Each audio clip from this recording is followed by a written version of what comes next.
Okay, so here is today's agenda for our workshop. So we'll start with some introductions, and then we'll go into describing the study cycle. Then we'll talk about some study preparation tips. And then finally, we'll end with some effective study strategies, including distributed practice and active recall. So 1 second, I am going to make someone a co-host. There we go. All right, so that's our agenda for today's workshop. So I'd like to start off with some introductions just to very quickly get to know everyone who's here today joining us. So if you could tell us your first name, the campus that you are attending, your major in college, and then just name one thing that you do to study. So this could be anything. So does anyone want to volunteer to get us started? Okay. All right. Well, thanks for the introductions. That was really helpful in just getting to know where you're from, what kind of programs you're in, and the things that you're already doing to study, which is great. So here's the overall message for my presentation today, which is effective studying equals the study cycle plus good study prep plus using effective study strategies such as active recall and distributed practice. So this is really going to be my overarching message today, and then we'll go into each of these topics individually. So first, let's go into the 5 different stages of the study cycle. So this might be a new concept to you, but the study cycle was developed by someone named Frank Christ, and it describes kind of the ideal study cycle for students. So this cycle emphasizes the importance of learning as the course progresses, rather than studying information right before an exam. So here are the 5 steps. I'm going to go into each of these 5 steps a little bit more thoroughly, but here's just a brief breakdown of them. So the first step is to preview course material prior to the class starting. So this is to get a picture, to get a big picture idea of the material that will be covered in the class. And this is probably a step that a lot of us skip. This is definitely something that I skipped as a student. Number 2 is attending the course and participating. So this includes active listening, taking good notes, and using good note-taking strategies. The third step is to actually review the course materials and your notes after class. And the thing that is important to emphasize here is that this should happen as soon after class as possible. And we'll go into why in some later slides. The 4th step is to study. So use active recall and distributed practice strategies to study the course material. And then the 5th step is to actually assess whether your strategies are working. And if they're not working, to change them up and then continue this cycle. So that's a very brief overview of the study cycle. But as I mentioned, we're going to go into each of those 5 different components. Before we do that, I just want to do a short poll with you. And if you can tell me which parts of the cycle do you regularly perform and which parts of the cycle do you skip? So if you can take our poll question really quickly, and then we'll just get a picture of what you all do. Okay, it looks like most of us have taken the poll, and based on the responses, these were the responses that I pretty much anticipated. So the parts of the cycle that we regularly perform are attending the class and studying the material. And then the parts that are typically skipped are previewing the material before class, reviewing it after class, and then assessing your study methods and making adjustments. So in the next few slides, I hope I will show you why all 5 steps are really important and critical components of the study cycle. So first, we'll start with preview. And this is a step that takes place before you even attend the class. So the study cycle begins before you even go to class. And this includes previewing course material from the course to get a sense of the big picture idea. So some sample activities that help to preview course material are skimming readings. So looking at the headings of the reading, vocabulary words, and even discussion questions that typically appear at the back of a chapter or of a reading. You may also want to review instructor slideshows if those are sent out prior to the course. And while you're looking at those materials, it's really helpful if you write down questions that you have about the material and to see whether those questions will be answered during the course lecture. So that's really what the purpose of previewing is, to get a big picture idea. And then when you go into class later on is when you'll fill in all of those little details. So that's the next step, attending the class. You want to make sure when you're attending class that you are participating actively. That's really important. So that means listening, using good note-taking strategies, and asking questions if you need clarification. So there's some important things to remember about good note-taking skills. The first is that just the simple act of taking notes during class will help you focus on your instructor and focus on the course material. So that'll just make paying attention a lot easier. The other thing is that while you're taking notes, you should structure your notes so that you can refer to them later on, because your class notes are what is going to become your study materials later on. So some other things to consider are the format of your notes. Some folks like to handwrite their notes, and some folks prefer to type their notes. My personal preference is to type my notes. I'm not a very quick handwriter, and I can type really quickly, so I prefer to type my notes. But that's something that you can make a decision on your own. And then the other is there are some specific formats for note-taking that you can look into. So Cornell note-taking is a popular method. And then there's our traditional outlining. And then there's concept mapping, which is a more visual way of taking notes and showing connections between concepts. So the last thing I'll say about note-taking is that you really want to focus on taking note of the main points that the instructor is trying to make, instead of trying to write down everything they say or everything that they display on their PowerPoints or slideshows. So that's some important things to remember about attending class. Now we'll discuss reviewing after class. So this is a really important step, and this is something, again, that I mentioned that I regularly skipped as a student. So this involves revisiting your notes soon after the class ends, typically within a day if possible. And the purpose of this is to reread your notes, refamiliarize yourself with what the course content was, to fill in any gaps in your notes that you may have missed while taking notes in class. And then again, to write down any questions that you have so that you can further clarify the next time in class or in your future study sessions. Doing this short review after class helps move short-term memory into long-term memory. And that's one of the reasons why cramming is not one of the more effective study methods, which is because when we cram, that memory tends to stay in our short term and doesn't often move into the long term. And that's sometimes why we'll take a test and do well, and then a day later forget all of the material that we studied. And then the last thing about reviewing after class is that this can be a very quick process, as quick as 10 minutes if you do it correctly. So again, this is a really short thing that you can do after class to really help solidify your understanding and help to move that information into your long-term memory. Okay, so you've done all of that. You've previewed the material, you've attended class, you've reviewed the material after class. The fourth step is to actually study the course material. So there's some important things that we'll discuss about studying moving forward, but just as an overview, you do want to plan and schedule your study time. So that includes deciding when you're going to study, where you're going to study, and then even creating some goals about what do you want to accomplish during your study session. So study sessions should be intense and intentional. And really, they should be probably a shorter amount of time, something like 30 minutes, 45 minutes, and 50 minutes, where you're interacting with the material using good active recall strategies, which we'll get to in a little bit. The reason why you want to aim for shorter study sessions is because you really want to give your brain time to relax in between these study sessions. Relaxing and resting helps your brain process information further. So someone at the beginning of the presentation mentioned the Pomodoro technique.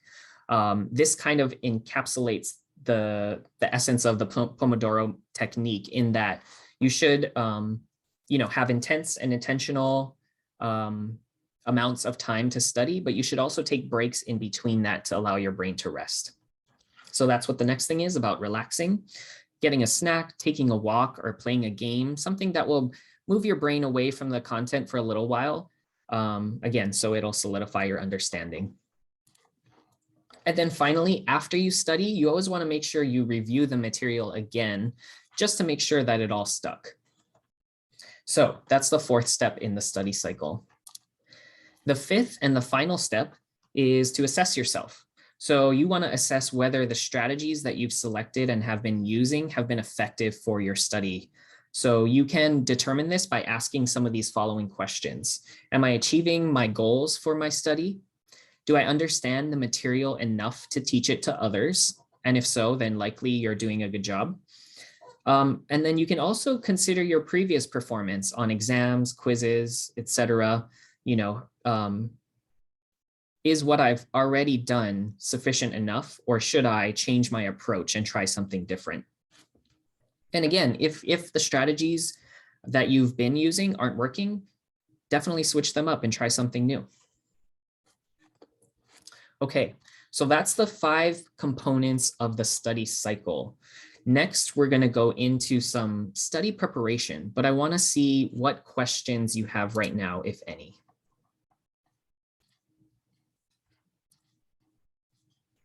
So any questions about the 5 stages of the study cycle?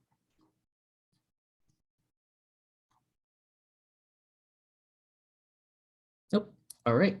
Well, as a reminder, moving forward, you can throw your questions into the chat box, or you can simply unmute yourself and ask your question. Okay, so next we're going to go into study preparation. So one of the first things you want to consider is your study environment.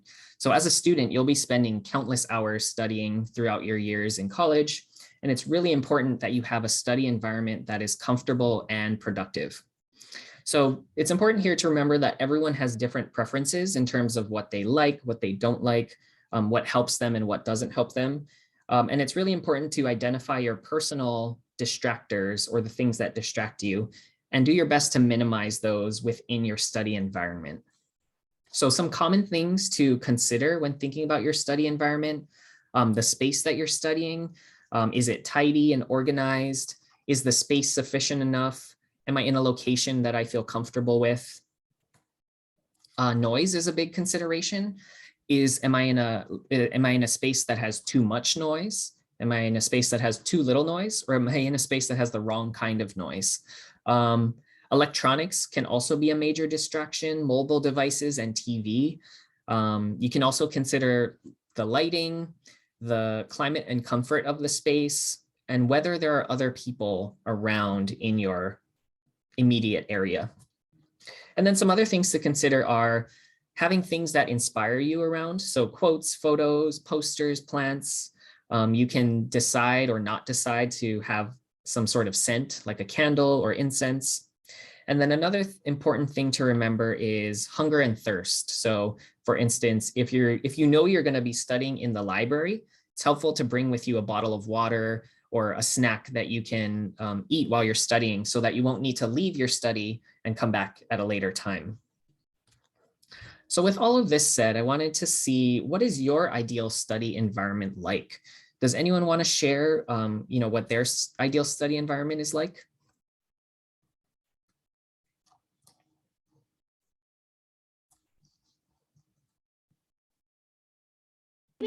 For me, I personally can't study if it's too quiet. Okay. I get too much in my head and then it just doesn't work. Right. Yeah, thank you. I'm the same way. I don't like studying in a space that is completely quiet. And so I need some sort of background noise, some white noise, for the same exact reason. It kind of brings me out of, spacing out too much and helps me focus on what I need to focus on. Great. Anyone else have any specifics about their study environment?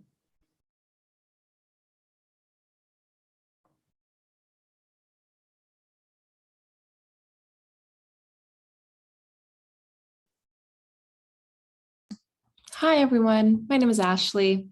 I think for me, Definitely limiting the distractions. So like I can't really study in a place where there's a lot of other people, especially if they're not also studying. So if I'm in a space that there's a lot of people, but everybody's like kind of on their computers, and that's probably the best setting for me. Great, thank you. Yeah, I never thought about that. So it's important too to think about, am I in an environment where other people are doing something similar that's going to motivate me to do what I need to do as well? Great, I never thought of that. And then I see some things in the chat box. A lot of people saying same with Aaron. Having a neat desk is important. Having headphones, that's critical for me too. I like to have music on and I like to have my own music.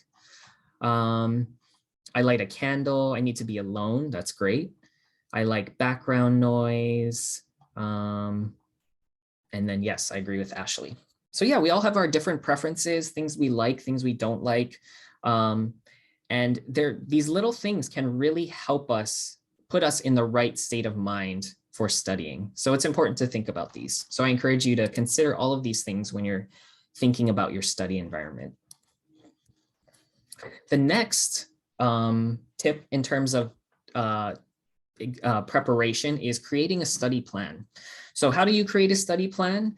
The first step is to break down the material on the exam into manageable chunks or groups. So this is really dependent on the course. So whether that is by chapter, by module, or by week of the course, you can split up the material that way.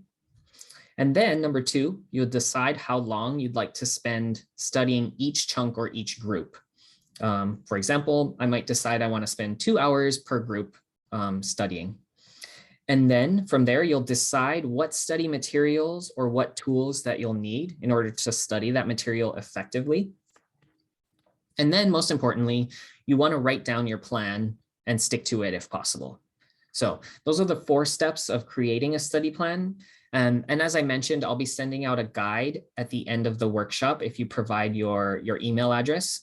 And I'll include a 5-day study plan template from Cornell University that they've put forth.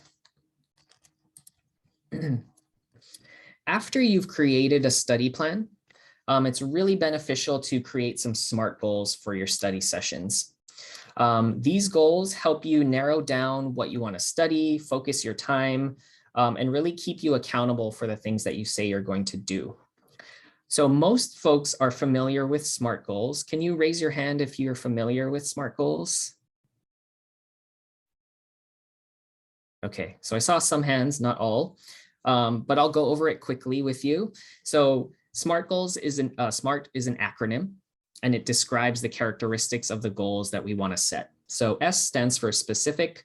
So what specifically do I want to accomplish during my study session?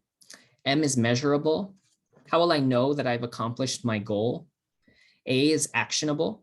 What actions do I need to take in order to accomplish my goal? R is realistic. Can I realistically accomplish this in the time that I've given? And then T is time. So what is the time frame for accomplishing the goal? So again, these are just characteristics to think about when setting your goal. So here are some examples of SMART goals related to studying. By the end of this study session, I will be able to compare and contrast the 7 main perspectives in psychology. So from that goal, we know specifically what they're studying, the 7 main perspectives. We know how they can measure whether they've accomplished their goal, which is if they're able to successfully compare and contrast those 7 main perspectives.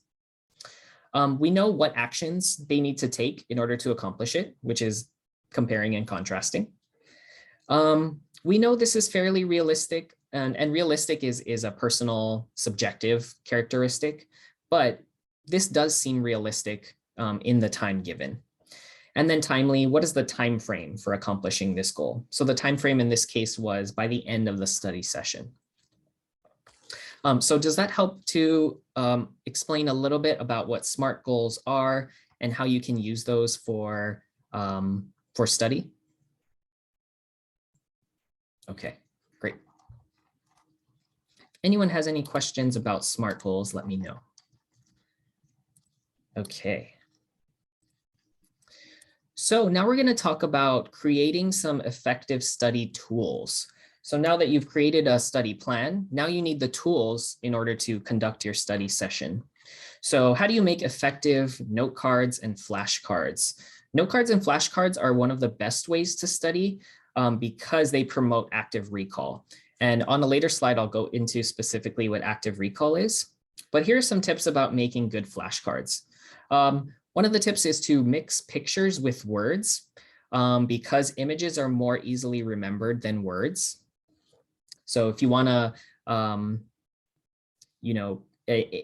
include a graphic or a picture that helps you memorize whatever the text is, that would be a helpful thing to do.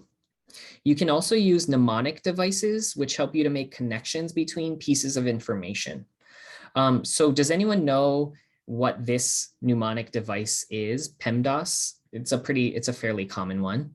Does anyone want to explain what PEMDAS refers to? That's for math. It basically stands for parentheses, exponent, multiplication, addition, and subtraction. Yes, exactly. Great. So PEMDAS is a mnemonic device for the order of operations. And the way that some students memorize this is by creating an acronym for this, which is please excuse my dear Aunt Sally. And so that's kind of an acronym that they use to memorize the order of operations.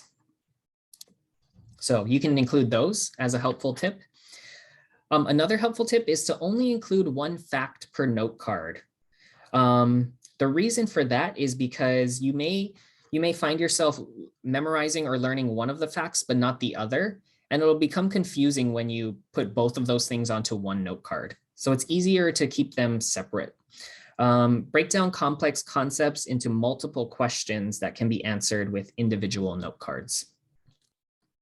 This seems really obvious, number 4, but say your answers out loud before you flip your flashcard. That's how you'll know that you're actually recalling that information from your memory rather than identifying the information after you've already seen the answer. And then finally, another tip that for flashcards is to study your flashcards in both directions. So, you not only want to study the definition based on the term, but the term based on the definition as well. So that is a little bit about making effective note cards and flashcards. Another really effective study strategy and tool is to create your own practice tests. So what this involves is using all of the course materials, whether that is the study guide, lecture notes, textbook, instructor slides, or even recorded lectures, and using those to develop your own questions that you feel like could be answered on an exam. And so some tips for this is to make the questions as challenging as possible, and then to actually take the test yourself multiple times. And so this is one of those active recall strategies. So creating practice tests. And then visual tools. So visual tools are also a really helpful way to organize information, and then when you review them and create them as an active recall strategy. So here are 3 different visual tools that you can consider creating that are helpful. The one on the bottom left is a mind map, which visually organizes information and shows you how things are connected and compared to each other. On the top right are Venn diagrams. Venn diagrams help with comparing and contrasting. So you'll see there are 2 circles that overlap. The 2 outer rings are where you write how the 2 concepts are different. And then in the middle, you write what is similar between those 2 things. And then finally on the bottom is a timeline. Timelines are really useful for organizing things in chronological order. And they're useful for many things, but they help to see the change over time. They help to see cause and effect, and they also help to see what the significance of certain events are. So those are 3 visual tools that are also helpful for study. Okay, so these kind of came up a little bit earlier, but these are 3 apps or websites that are really great for studying as well. The reason that these are good is because these websites, at least Quizlet and Go Conquer, allow you to create your own virtual or digital study materials. So that's great in case you don't want to have, hundreds of paper note cards or dozens of sheets of notes. You can kind of input or create all of your activities there and then refer back to them to study later. The other great thing about these tools is that they create activities or games or exercises that will help you to study or to actively recall the content from your course. The middle one, Khan Academy, is a little bit of a different website in that there are lots of short video lessons there. And then they also have supplementary practice exercise and materials for students. So for instance, if you're taking a math course, Khan Academy is great if you want to study a specific concept and then be provided with some practice problems and some exercises that can help you practice. So I wanted to see if there are any other apps and tools that you've come across as students. And if so, can you throw those into the chat box? We'd like to, add to our list of resources if you know of any that you've used and that have been really effective.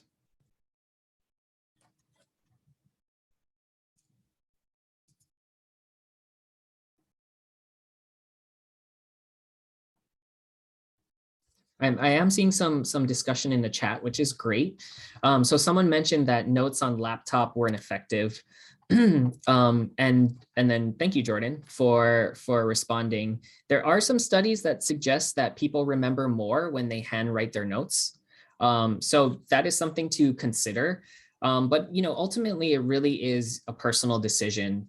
So for myself, I found that digital notes are fine for me. So they're, it really depends on you as a person.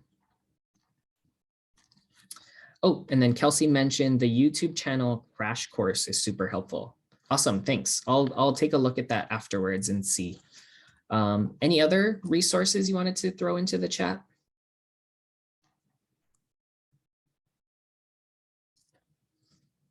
And then I'll also add these additional resources to the guide that I'll be sending out after this workshop.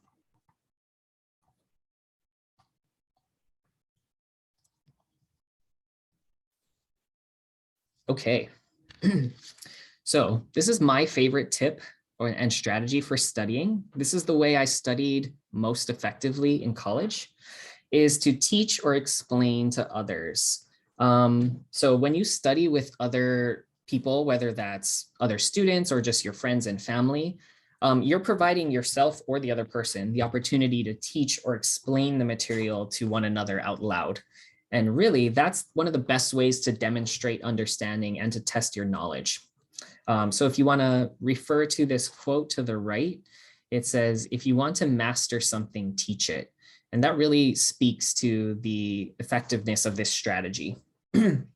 So in essence, when you do this, you're all taking turns becoming the teacher or becoming the master of that topic. So I really encourage you to look for those kind of opportunities for study. I saw someone in the chat who mentioned, I have my boyfriend test me on the content after I've studied. That's excellent. That's an excellent active recall strategy, and that's an excellent just study strategy in general. And then we always want to make sure that when you're prepping your study or considering your study, that you're making sure that you take care of yourself as well. So we talked about breaks, taking periodic breaks from studying. Another great strategy is to provide yourself with small rewards for accomplishing goals or for getting through your study plan. Those can be as small as snacks or even rewarding yourself with 10 minutes of YouTube time or 10 minutes of Netflix. Sleep is super important for learning. It's really important that you get enough sleep regularly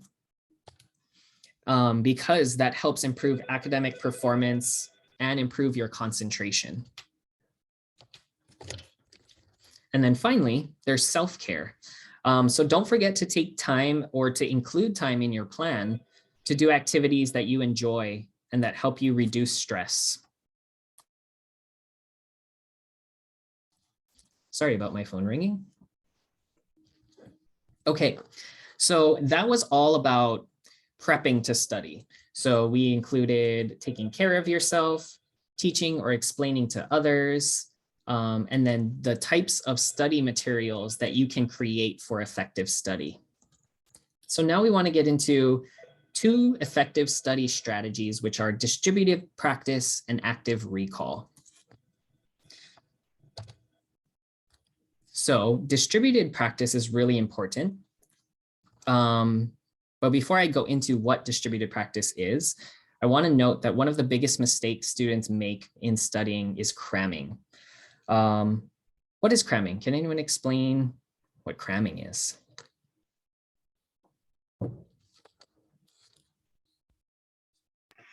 Cramming, like, I don't know, shoving everything into one thing. Yeah, perfect. So it's basically like shoving all the material into one small time slot and expecting to study and learn and retain all of that material in that one little study session. So we've all done it probably as college students. I've definitely done it. I've had those nights where I've stayed up till 5 o'clock in the morning trying to study for an exam the day before the exam happened. I've done it often, but it wasn't the most successful. So why is cramming a mistake?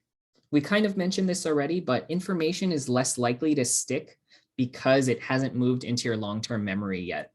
So that's one of the reasons why that review after class is really important, because that helps transition that information from short-term memory to long-term memory. And then again, your brain needs time to rest in between study sessions to process information.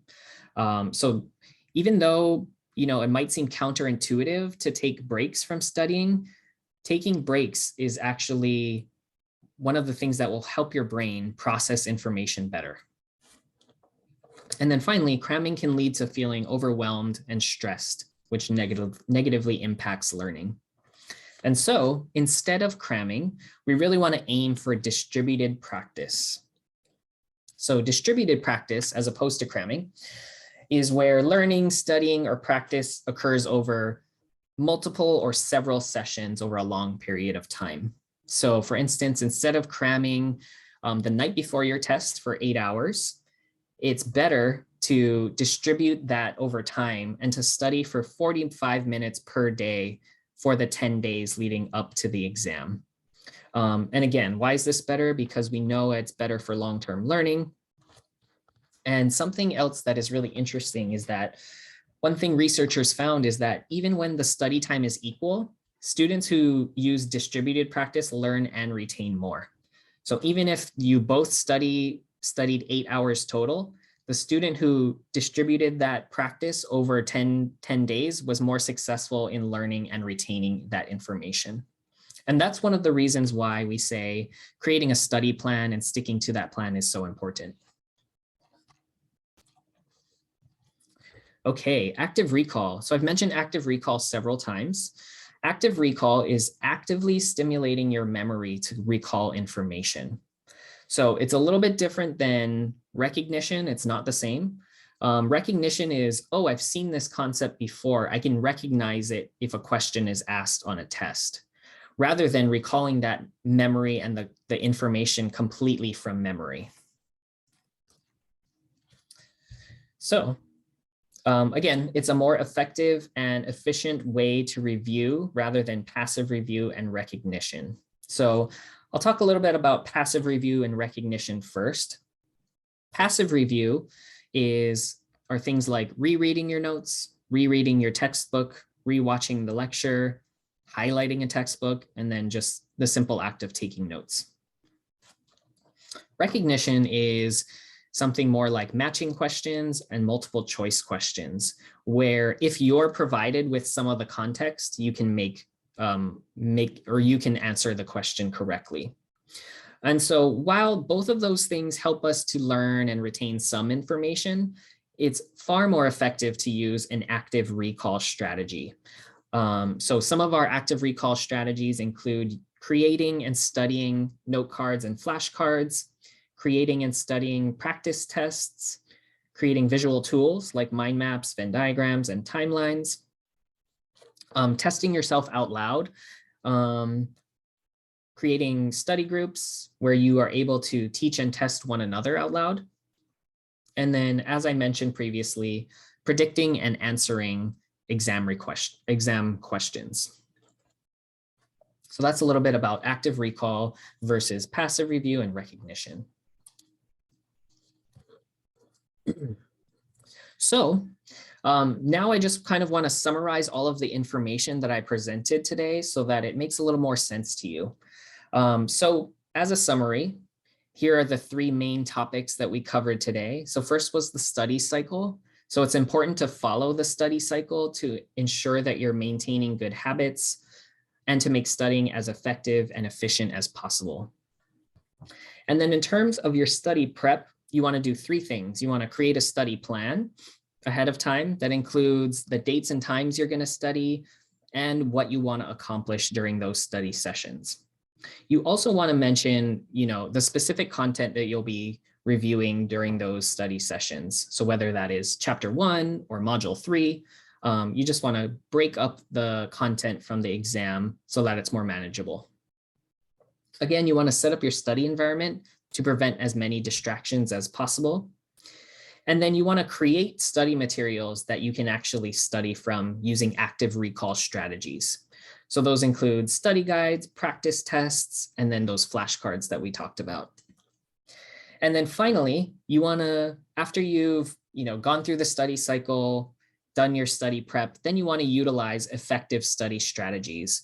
So those two that we mentioned, make sure that you're distributing your practice, which is also called spacing instead of cramming. And then number 2, you want to make sure that you are using study tools to practice active recall. And again, active recall is when you're actively recalling that information from your brain. So you can do that by testing yourself and answering things aloud, and then looking for opportunities to teach and explain to others, whether that is with peers, classmates, or even your significant other who just wants to help you. Okay, so that's pretty much all I wanted to share today. I do want to do another poll at this time and see if there are, now that you've learned some of this information, how are you going to study differently moving forward? So if you can, take a few minutes to respond to that poll question, and then we can discuss that a little bit. Okay, so let's.